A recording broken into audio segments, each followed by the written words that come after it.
परीक्षित, जिस समय पर महाराज परीक्षित को सुखदेव जी महाभारत का प्रसंग सुना रहे थे, तो जब कहा कि भीम ने 10,000 हाथियों को आसमान में फेंका, तो राजा परीक्षित को विश्वास नहीं हुआ। इन्होंने नाक सिकोड़ ली, कहा ऐसा तो नहीं हो सकता, कितना भी बल हो लेकिन 10,000 हाथियों को एक साथ आसमान में फेंकना, हमें लगता है सुखदेव जी झूठ बोल रहे हैं। बताया कि उस समय पर इन्होंने नाक सिकोड़ ली थी। महाराज परीक्षित का सारा शरीर वज्र के समान हो चुका था, लेकिन वही नाक नहीं वज्र हुई थी। इसी नाक में आकर के तक्षक डसेगा।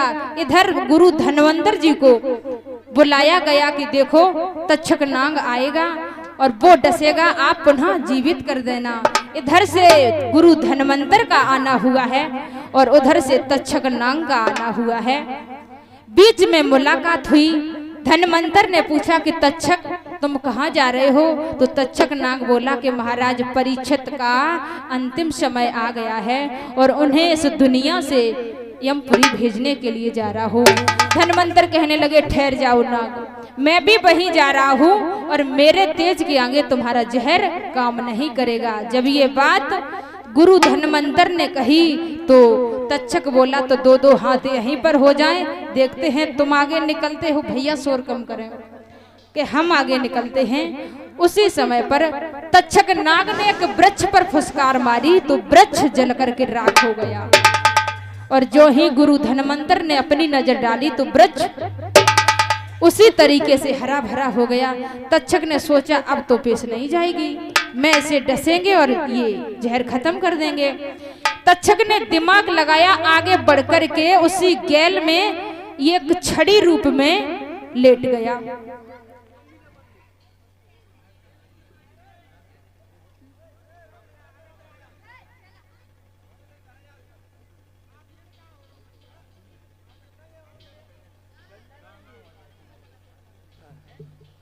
और ध्यान देंगे ये कथा उपेंद्र स्टूडियो करहल यूट्यूब पर लाइव चल रही है, ठीक है।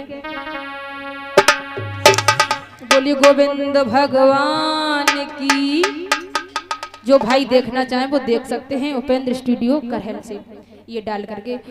आज ब्राह्मण सुखदेव जी बोले कि हे राजन परीक्षित, वो तक्षक नाग ने कहा कि हमारे तुम्हारे 2-2 हाथ हो जाएं।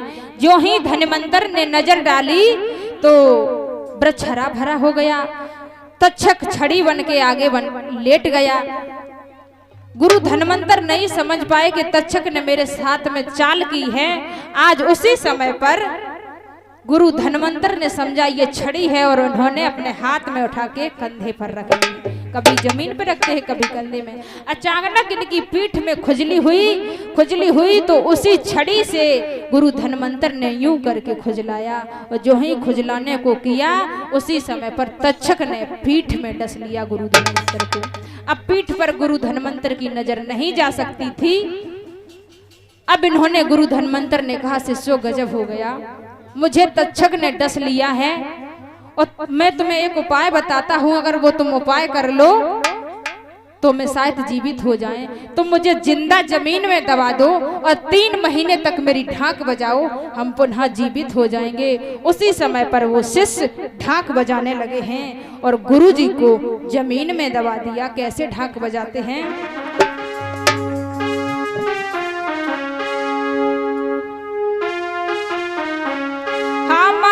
मेरे रहे गुरु अपने को,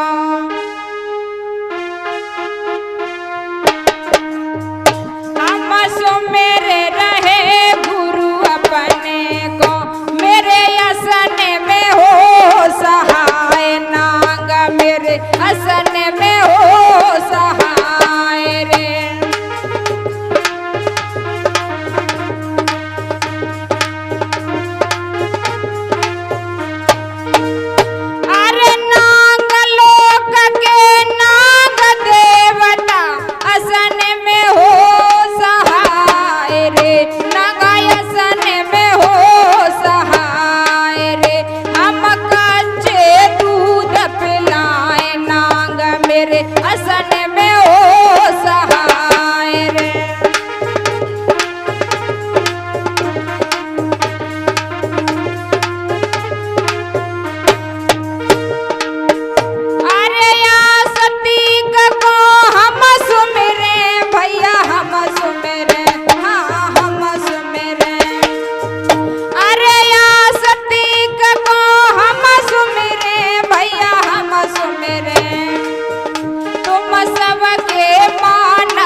तरीके से